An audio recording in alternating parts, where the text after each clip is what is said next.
mean stripper. The next, you're eating ashes out of the rib cage of your best friend's burned out corpse. Just to stay alive. Every day now is a struggle.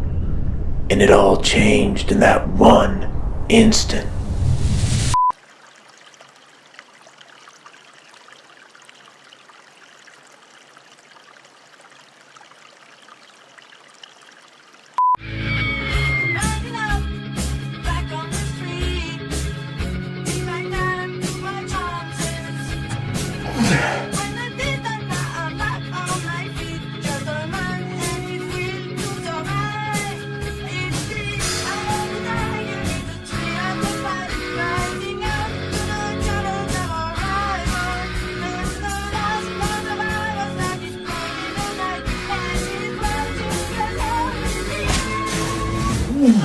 This right here? This is you. This is you.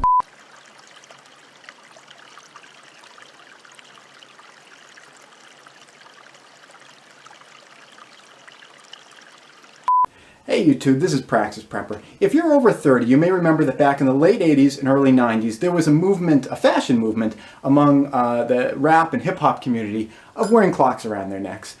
It was a wonderful fashion statement. I think we were all really surprised to see it go. When it first came out, nobody thought it was just going to be a flash in the pan. But it ended up being, and it's too bad that it was, because a clock around your neck isn't just a useful accoutrement if you're a rap or hip-hop artist. It's also a really useful prepping item. And to tell you why, I have a very special way to explain my thoughts on this. Alright, yo.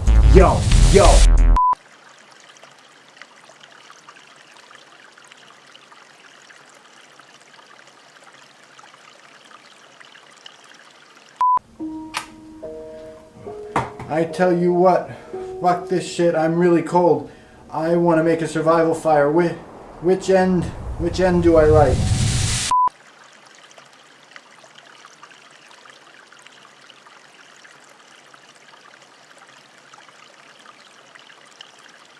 It's kind of creepy in a way because you're sexually messing with the flowers.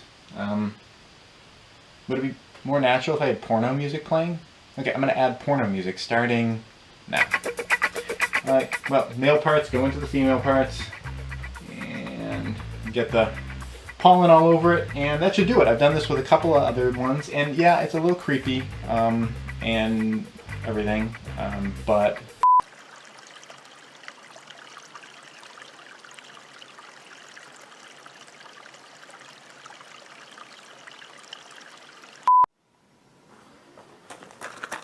you're my twin brother, but we're nothing alike. Come on, get in the car. We gotta get out of here. First, we gotta fill up the car with gas, and then we have to bug out. Well, yeah, I hear you, but the electric grid's down, and the gas stations can't pump without electricity. So, you know, we can't go anywhere because we don't have any gas.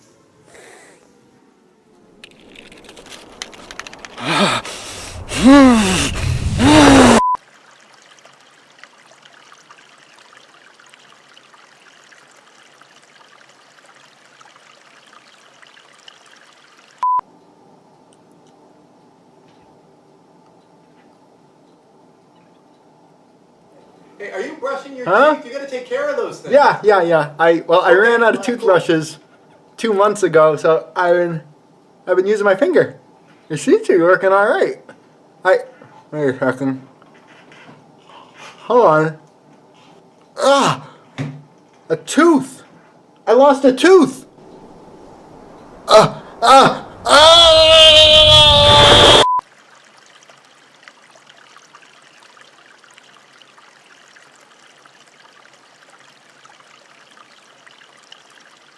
Upon entering the room, the doors swing shut and lock behind you, and you find yourself confronted by a Class 300 helm. Okay. I'll use this magical jewel to double my hit points and increase my speed with this amulet, and I'll use the troll testicle to triple my charisma. Hold it. And I got this one. I'm gonna shoot it in the neck with my rifle. Well, that'll do it.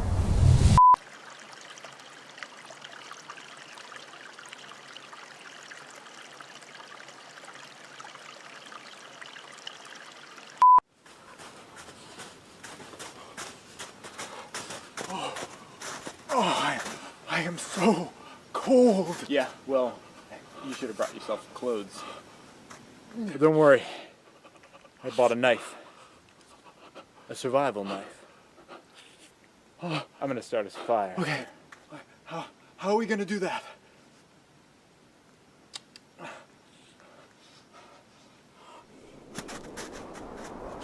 I don't have any clue.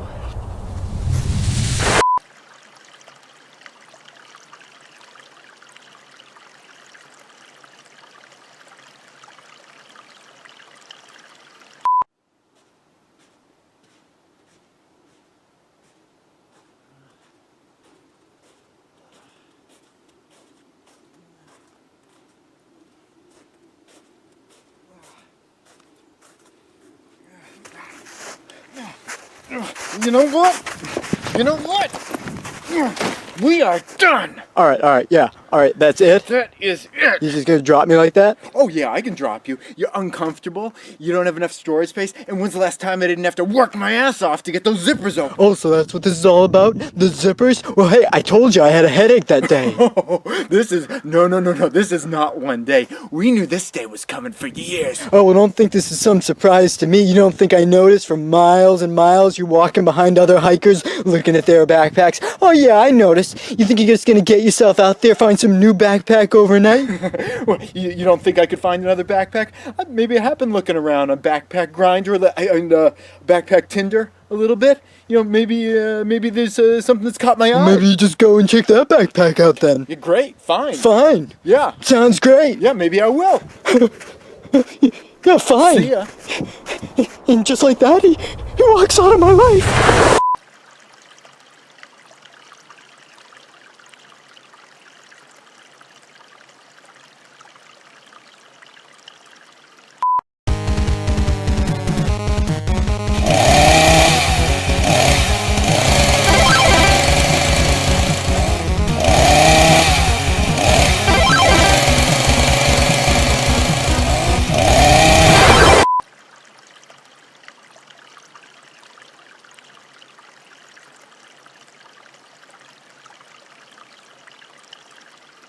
All right. Look. Now, this right here, this is a bean. It's a soybean. All right?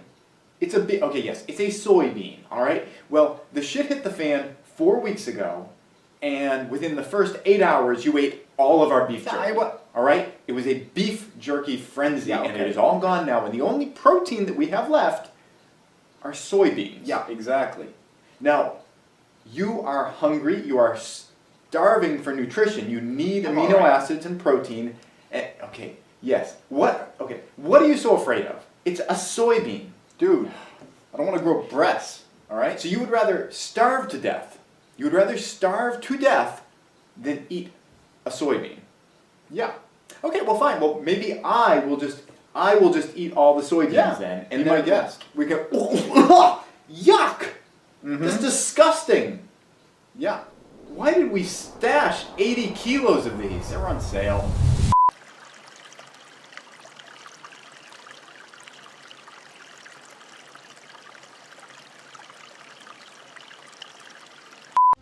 Moses, take your shoes off. You are standing on holy ground. This gets really intense. Fathers, Abraham, Ha! The God of Israel? Ha ha ha ha! Jehovah says, let my people go. Oh, no he didn't! No he didn't! All the waters of Egypt shall become blood. Blood? Blood, that's the plague. Blood. That's good organic material. That's good for farming. How did he do that? That's not a plague. The stinking blood waters suddenly produced millions of frogs. Frogs? Frogs are food. There ain't no plague neither. That's I'd eat a frog. I'd totally eat a frog. God says, I will send swarms of flies upon Egypt. Your houses shall be filled with flies. But this Bugs? I will That's disgusting. I am not sitting here watching bugs. Done. There shall be no flies among my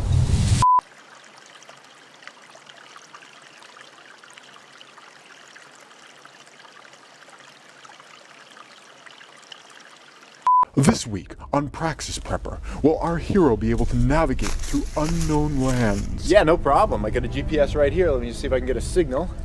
Without a GPS? Okay, yeah. I got a compass. So, see if I can find north here. Without a compass? Okay. Well, it's just about noon, so the sun should be south, so... In the middle of the night. Okay. Well, constellations. I can find some stars and find the North Star.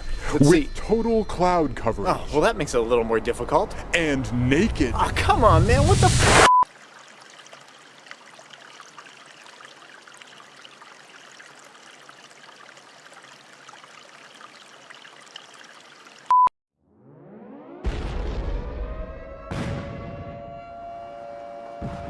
Oh, this looks good for dinner tonight. What if we have this tortellini with mushrooms? All we have is potatoes. Oh, okay. Let's see. Oh, well, this is good. How about a crunchy nut muesli? Potatoes. Oh, okay. That's it. That's all we have. Okay? Oh, crab brulee with a spicy minced duck sauce. Potatoes. We have nothing but potatoes. That's all we have to eat. What if we just eat raw potatoes? I'm so glad you're the one that's in charge of this.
Namaste, motherfuckers.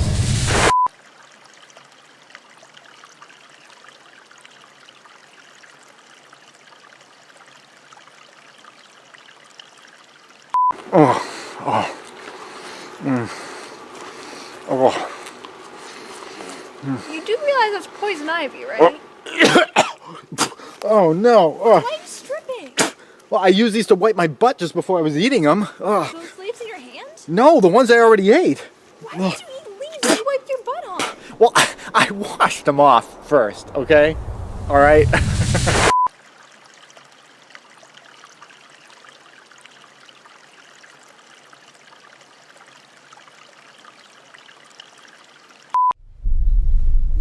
What are you doing? Trying to kill myself? Why? Why not? And first the aliens invaded with the zombies infected with bird flu. Let's go to the clip.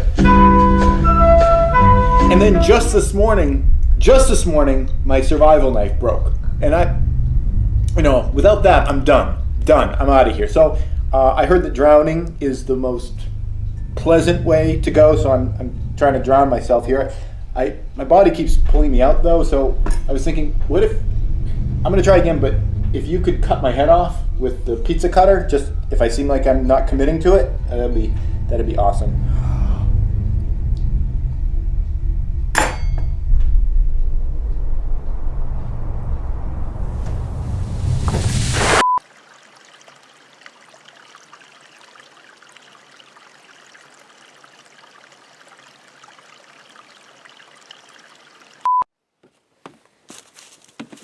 What a beautiful, natural, no radiation day I'm enjoying today. Entirely...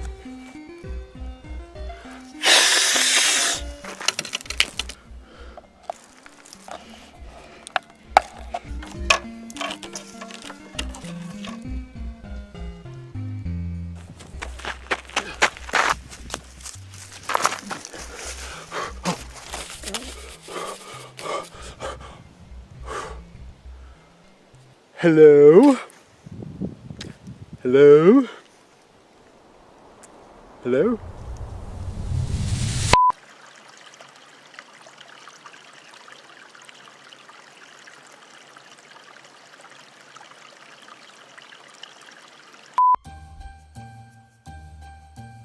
Oh, it's Christmas time again. What did you get me? The same old thing as last year? Let's see what we got in here.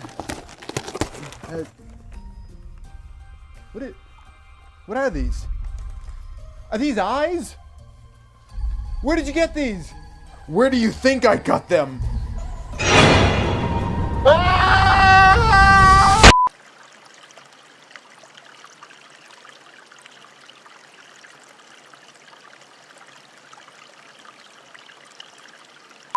Yo, dog, there's a little pea hitting you up with life in the streets. You want to have an apple orchard? You ain't no millionaire. You gotta steal that motherfucker. We're gonna be going through the woods here. I'm gonna show you how to steal your own motherfucking apple orchard, yo. See, this is a thug's life.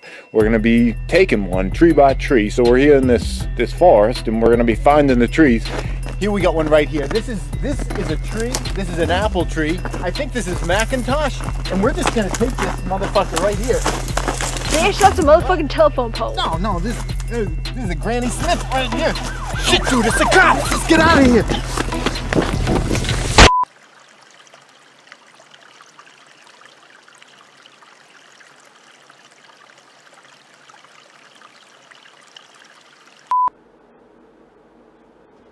Hey, bro, can I borrow your t-shirt? Are you gonna ask a million questions or let me borrow your shirt? Okay, fine. Here. Thanks.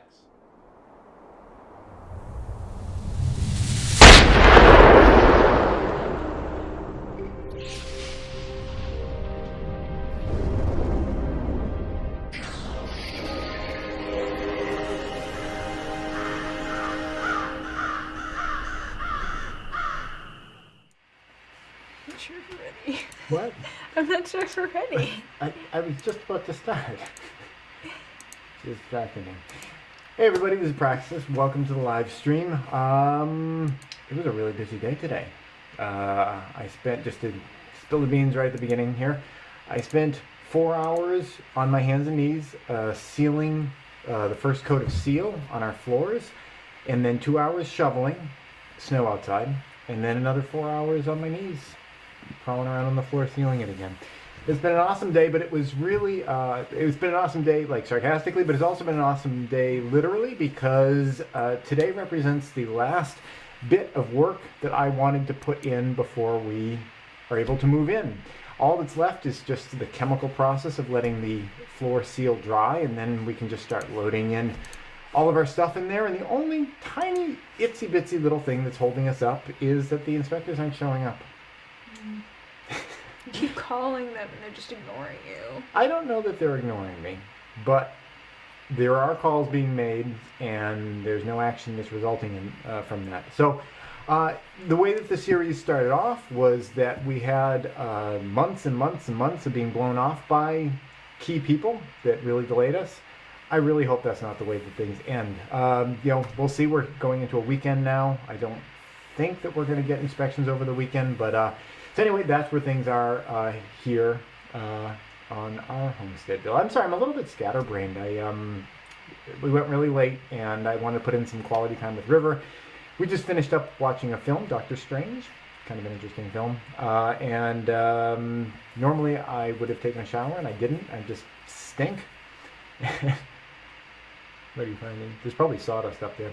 Yeah. So anyway, cycling back to the way we usually start this, welcome to the live stream. Here we love to take your questions. If you have a dream about building your own homestead, your own retreat, or if you just have general emergency preparedness questions, that's why I'm here. That's why Amber's here. We share our experiences with you, because I think one of the best ways of learning about anything is really to just kind of hit up people who have already been down that road before and just ask real questions. You know, books are great. What are other ways people learn things? The internet? The internet, you know, microfiche, that stuff's all great, but do you even know what microfiche is? No, okay, cool. But you know, just finding somebody that's been down that road before, is you know, made the mistakes and is happy to share them with you. You know, that's a great way of learning, and that's why I like to be here for you guys. If you have any dreams of doing this on your own. It's really an exciting journey to jump down, and it's an enormous amount of work. It's a lot of frustration, but there's a lot of rewards down this path, and there's one of those rewards is financial, that you can save an awful lot of money if you're willing to do different things on your own. So I'd love to get questions from you guys. If you have any questions, please shoot them our way. We are going to be doing a, oh hey, who's here? Acer. Welcome, Acer. We are going to be giving you guys an update. Maybe we just go right to that right now. That just kind of shows the state of things as of yesterday morning. And if you have any questions, shoot them over to us and I'll answer them after the video. Okay, so here we are at the build site, looking out the window from River's room, and that little ribbon of darkness through the snow on the ground is the driveway that I had to just shovel. I just finished. It's about 500 feet long, and I had to do it by hand, and that's after I had to plow the driveway at the temporary house just to even get over here. I'm pretty exhausted at this point. I am going to put in a little bit of time here working today. I think I'm going to start preparing the floors downstairs on the second floor in order to start sealing those tomorrow. I think I'm just going to get them all prepped, vacuum them, and get all my tools ready. So tomorrow when I get here, I can jump in on those floors. Tomorrow is the first day that I feel comfortable putting some seal on those floors because I wanted to let them sit for a good week after I stain them. We'll go down there in just a moment and check those out. But first I want to show you this. This is a room you guys have seen before, but you might remember that it was a lot more full before. What's missing is all the food. In fact, all the boxes here are not food boxes. Every single bit of food that was up here is now down in the pantry, which is built and functioning, and I'm really, really happy about that. So we're going to go down there in just a moment, but on the way, I want to show you guys these handrails here. They are all in. I should say we're 100% done with the house in terms of what we needed to do for the final inspection. The only thing that I'm waiting on at this point is just the other inspections that have to happen first. There's just two where the inspectors, they're just not showing up. We got stood up twice by the plumbing inspector. He said that there were some emergencies that came up, and I don't doubt that, but there've been an awful lot of emergencies with an awful lot of people that I've been sort of depending on to do this project, and it just seems like there's always an emergency for someone. So I'm sure they're going to be here at some point soon. I am going to be sealing the floors tomorrow because we have a weekend coming up, and I don't think they're going to show up during the weekend. I don't know because I'm not really getting any clear communications from them. Same deal with the smoke detector inspector. No one's heard from them in like 2 weeks, so we don't know what the deal is with them. So these inspections could happen like pop, pop, pop, done, and we're in. Or I don't know. It could be weeks and weeks of people trying to contact them and ask them like, what's going on? When are you going to show up and do what you've been paid to do? I don't know. Emergencies happen and all that, but it seems like people are always having some kind of an emergency, and it's that's why we're at the time of this recording, it's day 666. So that's why we've been working for 666 days, because there's just been so many delays. Let's look down at the floor, which is not being delayed at all. It's all going on schedule, and like I said, tomorrow I'm going to be sealing up these floors. What I'm going to be doing today, because I'm exhausted from shoveling and all that, I've actually been shoveling and plowing for the last 6 hours. What I'm going to be doing today is just preparing the floors. I'm going to get rid of the drop cloths, get rid of cardboard that's down over it, vacuum it all up, get all my tools ready. As a matter of fact, there's my paintbrush right here that I need to secure for tomorrow. So I find that the paintbrush works best for putting down the seal. And that way, when I show up tomorrow morning, I'm ready to pop right in and get going on that. Let's pop in here. This is some carpentry I did yesterday, just these top 3 boards here. Those represent the last boards that really needed to go into the house, and I did them yesterday because I knew the snow was coming today, and I have the saws outside, and I didn't want to be sawing out in the snow later on, so I made sure I got those done before the storm. Over here, we've got a little mirror area over the sink. It's all pretty much done. This mirror actually I bought 2 years ago and put it in temporarily at the temporary house that we've been at, always with a mind that it was going to eventually come here, and it fits in perfectly on account of the fact that I designed it that way. Let's head over here. You can just see the way the floors are all kind of coming together here. I'm pretty pleased with all that. This is eventually going to be my bedroom, and I'll probably have kind of my workspace where I edit videos for the Praxis channel up here. One of the nice things about this, there's these windows that look out on the front yard here. So, if I'm inside and I need to work, and River wants to play outside in the yard, I'll still be able to kind of keep an eye on him. In fact, there's his sled right there. So that was one of the things I sort of designed into this idea, is that I would be able to keep an eye on him outside, even if I couldn't necessarily always be out there with him. Let's go downstairs, and you can see the other, actually I want to show you this. Finished up the handrails here. They need to be sealed a little bit more, but in terms of color, I think this is where they're at. I had been thinking about doing tung oil on these, but what I ended up doing instead, because I thought I wanted them a little bit darker, is I used some of this same stain that I used on the balusters and the ceiling rafters here on there to kind of get it nice and dark. And I got this corner all kind of rounded out. I used a rasp and a sanding belt to kind of get it all nice and smooth. So let's head downstairs. We're headed towards that pantry, which I want to show you guys. But first, let's pop over here into the bathroom area downstairs. Flip this on, and you can see we've got a matching mirror down here. This mirror was actually just at the other house. It was just sort of installed in a weird place over a wash basin. I don't know why you'd want to gaze at yourself while you're working in a laundry wash basin, but they put a mirror over it. And I just took it out of the house and figured it matches here, installed it here, and it works out pretty nicely. The plumbers came and finished up all their work. We don't have buckets under there anymore. This toilet was also jiggling, and they fixed that, although I'm not sure I'm all that down with their solution. They just shoved some junk under there. It looks like a shim or something. It does not look pressure treated. I don't know if that's cedar or what it is, but that is not my kind of solution. You got something jiggling, you don't just shove a bunch of stuff under there so it doesn't jiggle anymore. I mean, it'd be nice if they kind of could have, tightened it up or whatever. But, it's not surprising given all the other stuff that these guys have pulled on this project. Let's hop in here. This is the pantry, and you can see absolutely nothing. And that's the idea of it. This is the 14-inch deep shelf. This one over here is a 28-inch deep shelf, and they're completely covered up. And that is because we got those inspections coming, and I really just do not want to be advertising what we got here. I mean, you can see a little bit of our food up at the top there, but otherwise it's just some shelving, and it looks like it's got some drop cloths on it. Sure, it makes it look a little mysterious, but the alternative would be to remove the mystery entirely, and then the cat, the horse is already out of the barn, or the cat's already out of the bag, or however you want to talk about it. At least this way, there's kind of a chance that people will just be like, they're just covering stuff up. They don't want dust on things, because it's just a good idea not to advertise what you have. Let's kind of pop in here and advertise what we've got. Mostly I want to advertise how awesome these shelves are turning out in terms of their use. You see that these bins, they fit in just perfectly. There's like an extra little bit of space at the top just so you can kind of get your hands around it. But, it's not wasting any space. Down here at the bottom, you've got the taller bins. That's the tallest sort of shelf is right on the bottom where you can kind of slide things in. And this is going to work out really well, I believe. You see this one here, it says rolled oats, and I apparently bought that back at 11 of 2018.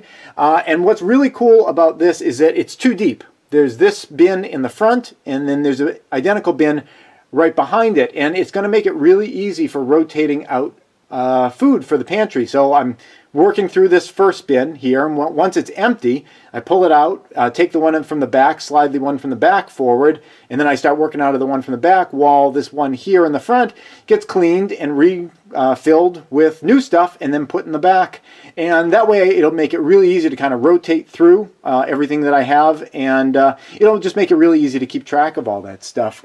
Over on this other side, I've got, just kind of peek into them a little bit, I've got smaller things. On this side, it's things like bottled juices and these boxes have all mason jars of, pasta sauce and things like that. So it's kind of nice having the one side on our left is all kind of big bulk stuff, and the stuff on the right is all smaller things, cans of things and bottles of things and all that.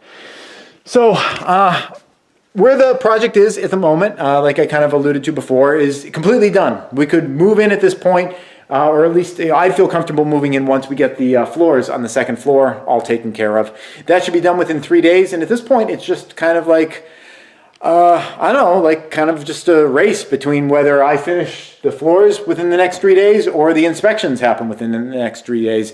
Given that when I start sealing these, it'll be tomorrow. I'm recording this on Thursday. When I start sealing those, it'll be Friday, and then on Saturday I will do a second coat, and then I probably want to wait 3 days after that. So we're really talking like 4 or 5 days before they're done. I don't know. It's going to be, hopefully it's going to be tight, because I don't know. The plumbing inspector, they stood us up a couple times. I think we're probably going to see them pretty soon, probably the beginning of next week. But this smoke detector inspector, they've been aware that this is ready to be inspected for a couple of weeks now, and nobody's heard from them.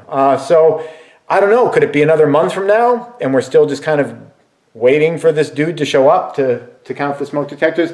I don't know. I mean, people are always having emergencies in their life. Sometimes those emergencies don't stop people at all. Sometimes they delay people a little bit, and sometimes they completely prevent people from functioning in our world. And different people kind of manage those things differently. I'm not sure what's going on with the smoke detector inspector, why we haven't heard from them in half a month, but I don't know. At this point, I'm just kind of hoping that it doesn't turn into a major issue. It seems like it shouldn't, because they just have to spin by and be like, yep, your smoke detectors are in. Let me test them. Yes, they're working, and then leave. It's literally like a 5 or 10 minute operation, but who knows? I don't have the information at this point, but I'm hoping by the time we do the next live stream, I'm not singing the same song. So we'll see about that. That's it. Let's go back to the live. Right, so yeah, it is a frustrating kind of feeling, just kind of being at people's mercy and not getting any information back. The only thing that I really can do at this point is to just send polite communications constantly, just to try to be the squeaky wheel that will eventually kind of get taken care of. But it's kind of a hard line, because you don't know if people have like attitude problems, and maybe they'll get pissed off that they're being asked to do their job. So it's How really, dare you tell me to do my job? It's really unfortunate the way you have to. I really like the term snowflake. It just applies to so many of the kind of people that don't think that they're snowflakes. The people that get like really agitated and really irritated if you point out really basic things to them. So anyway, that's where we are at the moment. Again, I don't think it's necessarily going to turn into like this whole giant thing. And in the meantime, there's still things that we're doing. Today, like I said, I finished up the floors, and I think the next couple days, what we're going to start doing is sealing up the walls. Now, we could seal the walls with the wall seal once we go in. I really wanted to get the seal on the floor before we bring in bureaus and beds and things like that. But the walls could have been done later, but they can be done now also. And it's not, we just had the huge snowstorm up here in New England, and I think a lot of the country got hit with it, the rain and the snow and all that mess. We've got about 20 inches here on the ground, so it's not like I'm looking out the window and thinking, boy, is it a great day to move. I really just can't wait to get out there and dust that 20 inches of snow off the trailer and load it up with bed frames and stuff. So, I think the only thing that is kind of, for me, making me feel like I want to, move is just, Christmas is coming up, and I promised River that, we'd be in by Christmas. And we kind of can be. I mean, even if we can't legally sleep there, we can bring mats and we can do our Christmas there. And actually, I wanted to tell you about this. Sunday, I thought maybe we could set up a Christmas tree.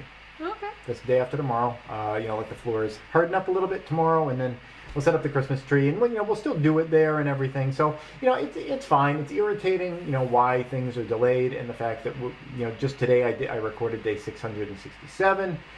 where, you know, we could have easily pulled off 180 of those days if we didn't get stood up by our concrete person right at the beginning of the job.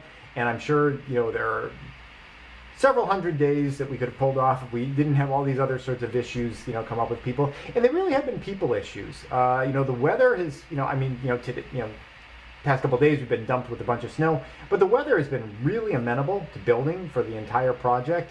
It's really all just been kind of people issues, which is kind of funny because there have been some people here on this channel, you know, commenters that have noted, I think just because they don't like me, that God is against my building project. But, you know, all the evidence is kind of to the contrary, because all the stuff that usually falls under like God's purview, you know, control of weather and everything, has been like kind of awesome. And in fact, even the coronavirus pandemic to some degree has been helpful to the process because, like it or not, I haven't been able to bring River out to, you know, his classes and the library and stuff like that. And, you know, that's, you know, hasn't been good for River, but there's been a lot of spare time.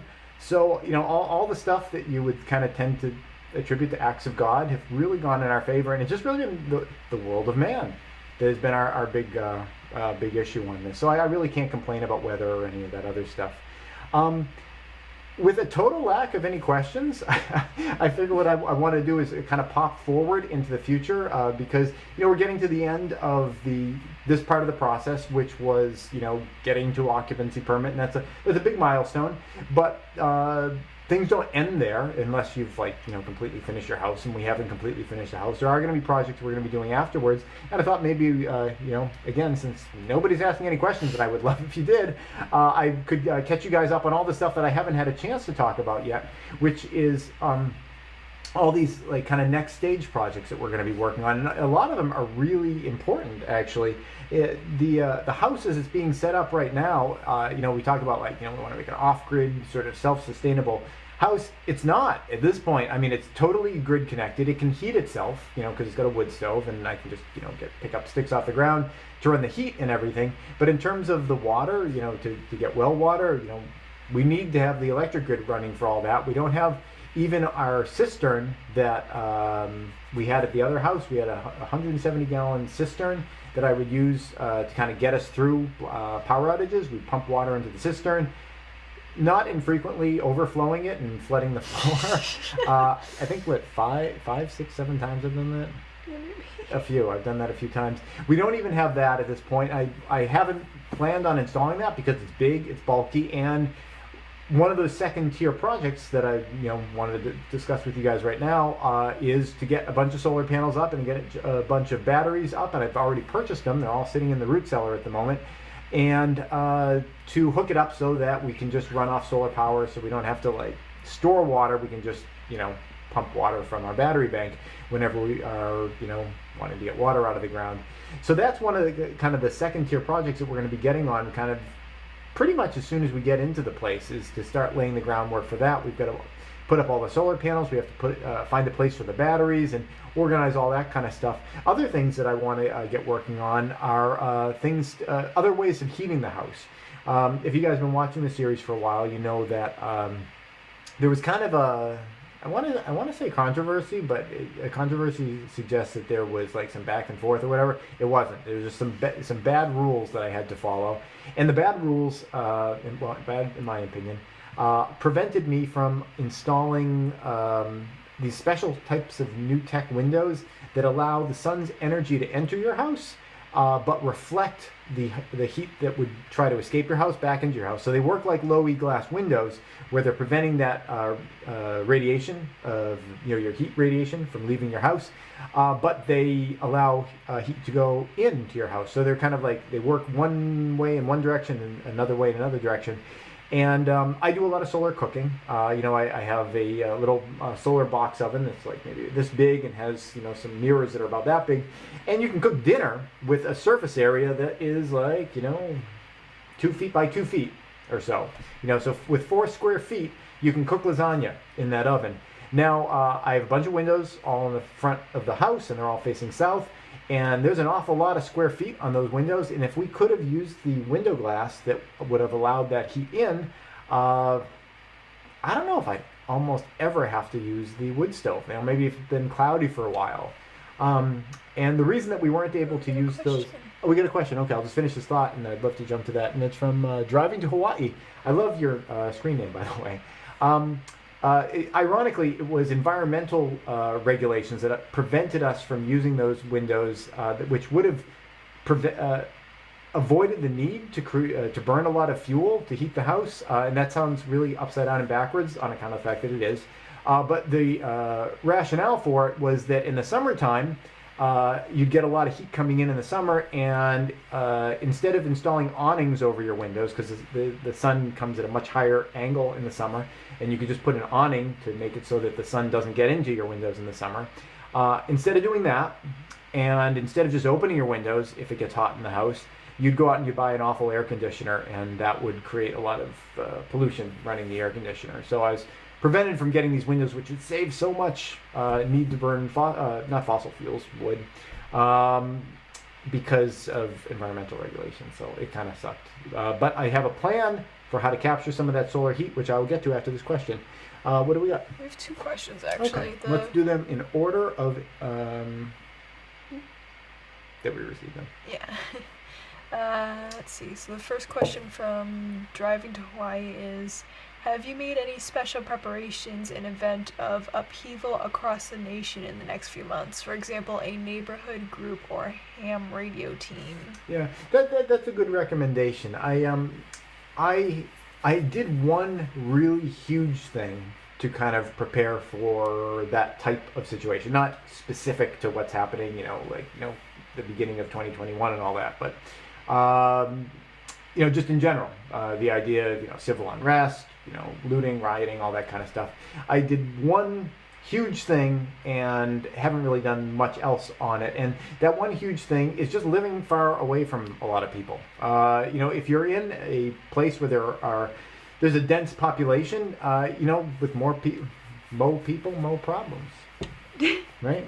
Yeah, I guess. That's what they said. We've just decided to live out in kind of a rural place. The street that I'm on, there are, depending on it, you count like 2 or 3 other houses on the street, and the street's like 2 miles long or so. It's a very small town that we're in. We're off the beaten path. In fact, I did a lot of thinking about where, within the area that we were planning on moving to, I did a lot of thinking about, which specific areas within the region that we wanted to move to would be good. If you ever had a situation where people were, doing like a mass exodus out of a city, if there was like some kind of a emergency situation, even as simple as like a wildfire or a flood, there's going to be natural corridors where people are going to be leaving. Usually those are roads. And I chose a place that wasn't just far from a city, but it was far from any of those major arteries that leave a city. So you're not going to get a lot of like stragglers kind of coming through our area. And that is kind of like the major thing that I did to, just kind of prepare for that kind of situation that might arise at some point. And in addition to that, we've got firearms or whatever. I think getting into a situation where you actually have to use a firearm for that purpose is a failure of other pre-planning that would be vastly superior to, actually being in a confrontation like that. Because you think about a confrontation like that where you actually have to use a weapon to, stave someone off of your case. And it's kind of lose-lose no matter how, you cut it. Because, if you have to actually use it to fire at them, that would, completely forgetting the idea that you could kill someone, it would be really traumatic for you and your family to witness such a thing. Just even if everything goes the way that stuff is supposed to go, where it's like you have the firearm, you use it to, end the threat. They have all these euphemisms for it. They say, shoot someone. You use it to shoot someone. Like, even if all goes as planned and you don't get injured or whatever, that's still a failure because, it's really traumatic. And, that person that you fired on, they're probably a reasonably decent person, and it's just they're in a really awful situation. And when people get desperate, they do crazy shit. So, it's kind of like lose all around. So, if you can try to do other things aside from just, arming up, I think that those are the things you should try to do. And like the arming up thing is like an absolute last resort, because no matter how that runs, it's a failure for everybody. Have I done anything else? That's pretty much it. Just don't live near people and have some kind of a backup plan. What else do we got? Let's see. Tony Anderson asks, do you have any predictions for 2021? I'm not a big fan of predictions, but that said, I'll make some. I think that, let's start with the big thing that's on everyone's tip of everyone's tongue. And I know not everyone agrees with me on this, but presently I think that COVID is something that's worth trying to steer clear of. It is something that doesn't negatively impact perhaps the vast majority of people that contract it, but if you're one of those unlucky people that have a bad reaction to it, you better hope that the hospitals are open and ready for you. And during this cold and flu season and COVID season, now is not the time to go experimenting with getting COVID. Because if you're one of those people that have a bad reaction to it, you want to have a hospital bed and a respirator available to you. Outside of the hospitals being, kind of overrun and, just running out of resources, I think that, COVID is kind of, manageable. And it's like, for young people, it's sort of a situation where, like, if you get it, you're probably going to be fine. So I'm not that concerned about it. But that said, I think, for the next couple months, until we get out of, the hospitals being overburdened here in the United States and, a lot of places in the Northern Hemisphere, I think once we get outside that period, I do feel like COVID is going to start kind of diminishing as a primary aggravator of everyone's lives. That's for a number of reasons. I mean, the vaccine is rolling out. I'm not a huge fan of vaccines. I'm especially not a fan of being in the alpha or beta test group for vaccines, and that's definitely the stage that we're in at the moment. That said, I mean, the old-fashioned vaccines like MMR and I don't know all the acronyms, but it's like I think all those things for like childhood, horrible childhood disease and everything, they have a proven track record, and those things are definitely not the kind of thing that people should be frightened of. But whenever there's something new that comes out, I mean, there's always bumps in the road related to it. We'll see how that goes. I think we're all watching it. I think some groups are going to find the tiny little but how do I want to put that? There are going to be some people that have bad reactions to the vaccine. Some groups are going to look at those people, even if it's an incredibly small minority, and be like, look, it's a killer vaccine and you should all stay away from it. Other groups are going to pretend that those things never even happened. I think there's going to be very little media that is going to play kind of a middle road, I think, because everyone's got their agenda to either say the vaccines are a godsend and don't even ask any questions about it, or the vaccines are a Satan send, and it's like, clearly they're going to kill us all with these vaccines.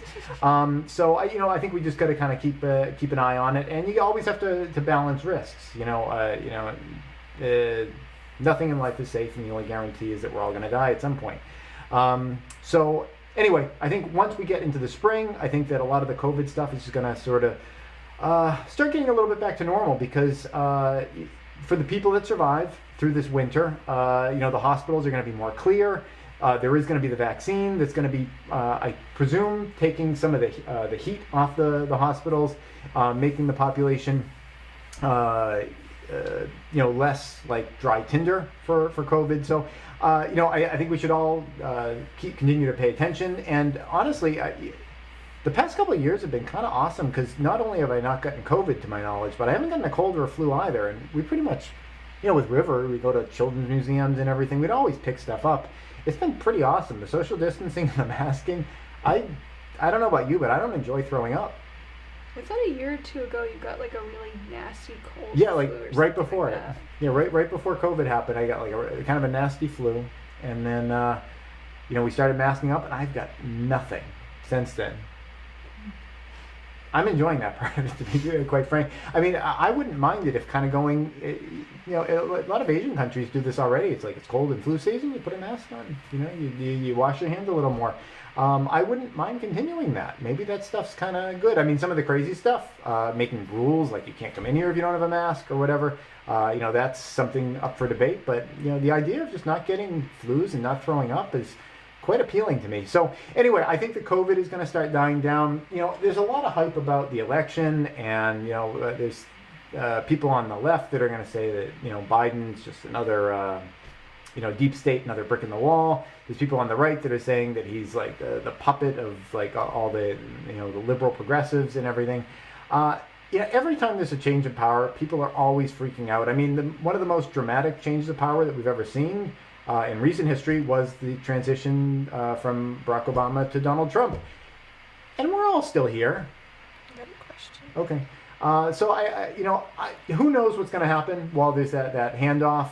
It's certainly not helpful that Donald Trump is not assisting with like kind of the peaceful transition of power. I know some people think that like the election was rigged or fixed or whatever, but you know, it's a divided country, and the election was close, and you know, if it was rigged, I'm sure it was rigged in both directions. And, you know, the election results are pretty much 50-50. The same way they were pretty much 50-50 tipping Trump in. I mean, it was, you know, we're always running that 50-50 line. And, you know, someone crying foul, it's like, okay, whatever. But, you know, half the country's going to be pissed no matter what. So, yeah, I think there's a lot of hype about that. I certainly think in certain urban centers and certain hotspots where there's a lot of tension, I think people need to pay extra attention to that. Here in my, like, out in the middle of the woods town, it's something that I can kind of afford to not pay super close attention to. So, you know, I think that's going to be, there's going to be some fireworks associated with it, but I don't think it's going to blow the whole country up. The real things that I'm looking at are things that, well, some of the reasons that I wasn't a big fan of Donald Trump.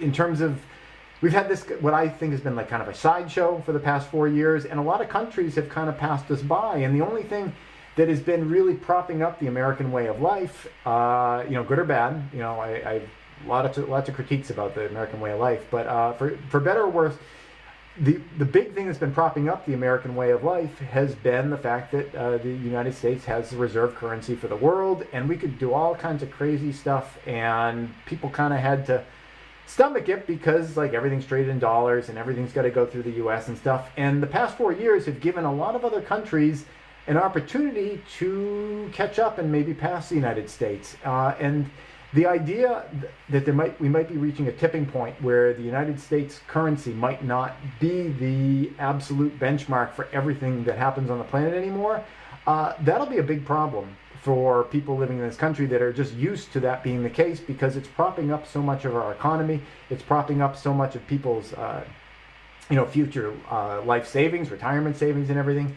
That's something to really keep your eye on, because at some point that balance is going to be imbalanced. It's what happens to every country, you know, and it seems like we're pretty close to that point. It's you know, I don't know if it's going to be, you know, next year or, you know, soon thereafter, but that's going to be a big change in a lot of people's lives, and being aware that that's coming and being aware of what life after that is going to be. It's not going to be the end of the world for everyone, but it's going to be a huge change.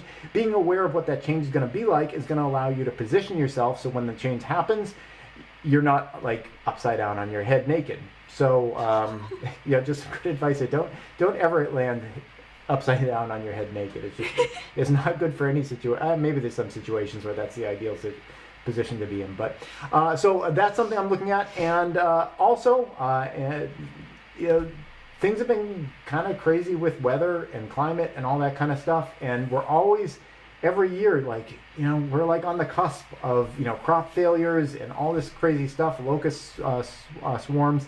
And we've been lucky the past, you know, like half decade or so. We've been lucky because when something major has happened in one place, you know, we happen to have like a boom in some other place.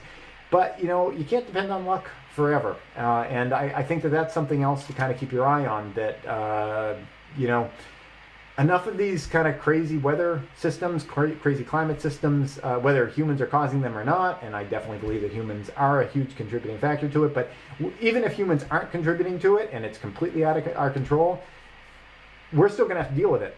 So that's another thing to kind of keep an eye on going forward next year. So I think those are kind of the big things, is that, you know, the economy and, you know, what's going on with our dependence, that we forget we're dependent, but our dependence on the earth and the natural systems, which are also being thrown out of balance at the moment. Do we have some other questions? Yes.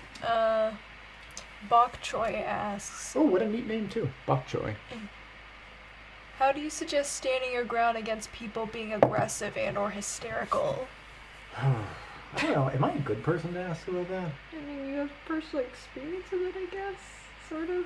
I'm kind of a de-escalate person, and I think that's a good thing to be. Yeah. Would you say I'm a de-escalate? Sometimes I escalate things. I escalate things when it's okay to escalate. I find that sometimes you'll escalate things unintentionally, but your intention is usually to, try to calm things down. Yeah. Be more rational. Yeah.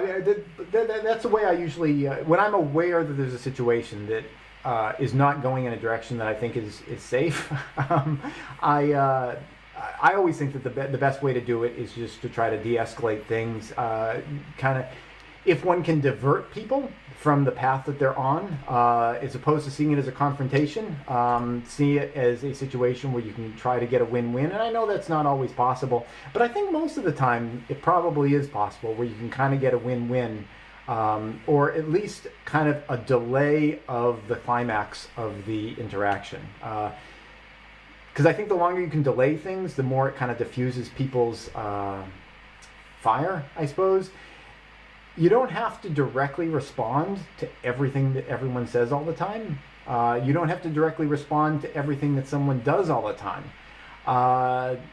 Sometimes you feel like you really want to, and it takes a lot of strength to just sort of be like, I would really love to put you in your place right now because you sound like an idiot, but I'm just not going to do that because there's nothing in it for me. Like, all I would create is a bad situation both for you and for myself. And since I'm selfish and I want good situations for myself, I'm not going to worry about how I look to you, because what I really want is just good things for me, and me helping you to escalate things, helping you to, and when I say you, I'm talking about the hypothetical crazy person, not you right now. I don't really care whether or not you get the gratification or the release, the cathartic release of getting that kind of fight that you're looking for. That's not my problem. And if I can deny you that gives me a bit of satisfaction too, knowing that this person is itching for something and it's just not working on you. So I guess that would be the best advice I can give on that, is that whenever possible, change the direction of where they're coming from. Turn it from a confrontation into a situation where you can kind of move alongside the person. I mean physically, but I mean like kind of like where they're kind of going. Misdirect them, delay everything, and just sort of move out of the situation. That's usually worked for me. Although there's certainly situations where that's not going to work. But that's the advice I can give. What do you do if it turns physical? Like the crazy person's actually like physically trying to come at you? Oh. I've never actually had it's never gotten there with me. I don't know. I can't give advice on that. Yeah. That's when you pull out the guns. I mean, the biceps guns. Oh, okay. Not firearms. Okay. That's when you pull out the guns. Yeah, no, I've usually been successful at just sort of, fizzling it out. So, yeah. Do we have anything else? I don't think we have any other questions, and we're past okay, and we're a little past time. Okay. Well, I'm just going to finish that thought I was doing earlier if you guys wanted to hear about it. The idea about how to heat the house. It's about a project that's going to come up. This is sort of an advertisement for a video that's going to be coming up, I think, in the spring or so. What I'm planning on doing is if you look on the front of our house, there's all the windows, which cannot admit the heat.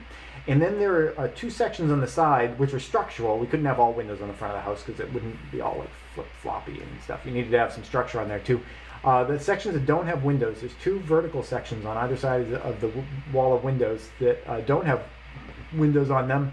And what we're planning on doing is creating some heat capturing walls on there. It will be about 3 feet wide and 2 stories tall.